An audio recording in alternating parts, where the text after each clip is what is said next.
আসসালামু আলাইকুম।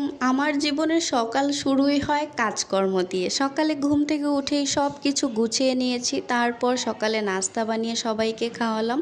সাথে সাথে চা বসিয়ে দিয়েছি। কারণ আমার বাসার সবার সকালে চা না খেলে ঘুমটাই ভাঙে না। মানে নাস্তা খাওয়ার পরেও সবাই ঝিমাবে।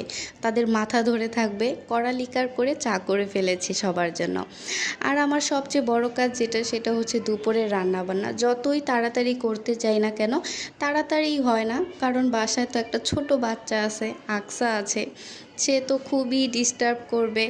এই রান্না করি আবার তার সাথে খেলা করি একটু। তারপর আজকে হচ্ছে একদম সিম্পল রান্না করছি, ডিম ভুনা করছি আলু দিয়ে। একদম আলু কুচি করে কেটে ভাজির মতো করে তারপর এইভাবে রান্না করে খেতে খুবই ভালো লাগে। ডিমটা মাঝখান থেকে কেটে নিয়েছিলাম মশলাগুলো যেন ভালোভাবে ঢুকে। ধনেপাতাও দিয়েছি। এরপর আমি এক দৌড় দিয়েছি, দেখতেই পেরেছেন।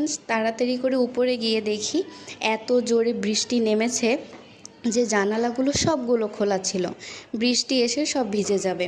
তাই আর কি তাড়াতাড়ি করে সবগুলো জানালা আটকালাম। হঠাৎ করে এত রোদ ছিল আর হঠাৎ করে অন্ধকার হয়ে বৃষ্টি নেমে গেছে।